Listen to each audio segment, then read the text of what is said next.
Hi friends, మా అన్నయ్య water apple కాయలు కోస్తున్నాడు చూడండి.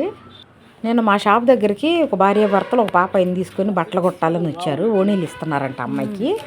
ఓణీలు ఫంక్షన్ చేస్తున్నామండి. మా అమ్మాయికి బాగా కొట్టండి, 5,000 రూపాయలు ఇవ్వండి, పొట్లంగా జాకెట్లు 5,000 రూపాయలండి, మీరు బాగా కొట్టాలి అది ఇదని నన్ను బాగా హడావుడి చేస్తే నేను ఒంటాదులు తీసేసుకున్నాను. సరే ఎంత రేటు అంటే ఇంత అని చెప్పాను. వాళ్ళైతే 5,000 పెట్టి లంగా కొన్నారు, కానీ అదే ఓణీల ఫంక్షన్కి 5,000 పెట్టి ఖర్చు పెట్టి బట్టలు కొన్నారు. కానీ నాకు మోడల్ చాలా చెప్పారు. నేను అడిగిన అమౌంట్ మాత్రం ఒప్పుకోలేదు. ఇంత కాదు, మేము ఇంత ఇస్తామని కొంత అమౌంట్ బేరం ఆడారు. నేను కూడా కస్టమర్ని పోగొట్టడం నాకు ఇష్టం లేక సర్లేని వాళ్ళు ఇస్తానన్న దానికి నేను ఒప్పుకున్నాను. రూపాయి తక్కువైనా కస్టమర్ పోకూడదు అనేది నా ఉద్దేశం. నేను కష్టపడి పని చేసినా కానీ కస్టమర్ నా దగ్గర నుంచి వేరే చోటకి వెళ్ళకూడదు.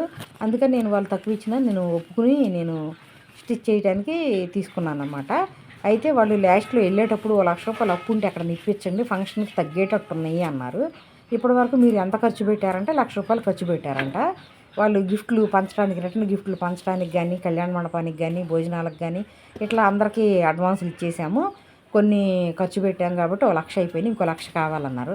2,00,000 అప్పు చేసి మీరు ఫంక్షన్ పెట్టే బదులు 2,00,000తో బంగారం చేయించి మీ అమ్మాయికి పక్కన పెట్టారనుకోండి, ఫ్యూచర్లో ఆ అమ్మాయి చదువుకు ఉపయోగపడిద్ది. లేదనుకోండి మీకేదన్నా అనారోగ్య పరిస్థితి వచ్చినా ఉపయోగపడిద్ది కదా, ఎందుకు ఇలా చేశారు, ఫంక్షన్ ఆపుకోవచ్చు కదా అన్నానండి. వాళ్ళ కోపం వచ్చి బర్రన నా మీద ఎంత పెద్ద కోపంగా మాట్లాడారండి. నువ్వెవరు మజవటానికి, ఇష్టమైతే అప్పు ఇయ్యి, లేకపోతే లేదు, సలహాలు ఇస్తావేంటి, నిన్ను మేము సలహా అడగలేదు అని అన్నారండి. మా అన్నయ్య అయితే వాటర్ యాపిల్ బకెట్ సగం కోసాడండి. ఇగోండి చూడండి, బకెట్ సగం వచ్చినాయి, ఇంకా కోస్తా ఉన్నాడు. పెట్టలు తినేసినాయి బాగాను. ఆ తర్వాత ఆవిడైతే గయ్యమని పడిందండి. ఇష్టమైతే అప్పు ఇప్పించు, లేకపోతే లేదు, నీ దగ్గర ఉంటే ఇయ్యి, అంతేగాని సలహాలు ఇవ్వక, మేము ఎలా కట్టుకోవాలో మాకు తెలుసులే అది ఇది అన్నారు. ఏం లేదండి, నేను ఈ విషయం ఎందుకు చెబుతున్నానంటే మన దగ్గర ఉన్నంతలో తృప్తి పడదాం. అప్పులు చేసి ఇంటి మీదకి అప్పులోళ్ళు వచ్చి గొడవలు పడే బదులు ఎందుకు అప్పు చేసి ఫంక్షన్ చేయటం అన్నా. నేను అన్నది ఆవిడకి నచ్చలేదు.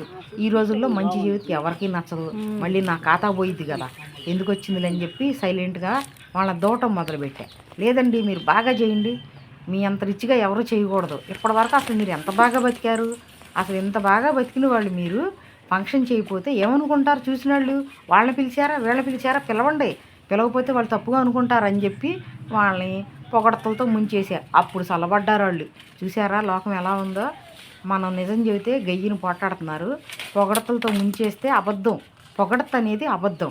ఆ అబద్ధంతో వాళ్ళని నేను ముంచేసినప్పుడు వాళ్ళు నాకు ఇంకా వాళ్ళ బంధువులు ఇద్దరయ్యి మా అమ్మాయి ఫంక్షన్కి వీళ్ళు బట్టలు కుట్టించుకుంటారంట, నీ దగ్గరే కుట్టించాము, నీ దగ్గర కుట్టించాలని మేము తీసుకొచ్చామని మళ్ళీ మరుసటి రోజు వాళ్ళ బంధువులు కూడా తీసుకొచ్చారు.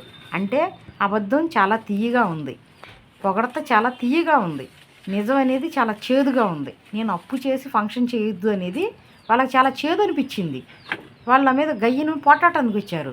అదే నేను అబద్ధం చెప్పేసి మీరు బాగా గ్రాండ్గా చేయండి, మీరు అలా చేయండి, ఇలా చేయండి, ఇంకా గొప్పగా చెప్పేసరికి వాళ్ళు నా దగ్గరకు 2 ఖాతాలు తీసుకొచ్చి నాకు ఇంకా పని ఎక్కువ కల్పించారు.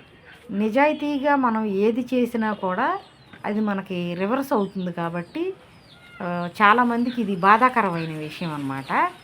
నా వీడియో నచ్చితే లైక్ చేయండి, షేర్ చేయండి, నా ఛానల్ని సబ్స్క్రైబ్ చేసుకోండి, పార్వతి మునిపల్లి యూట్యూబ్ ఛానల్ని.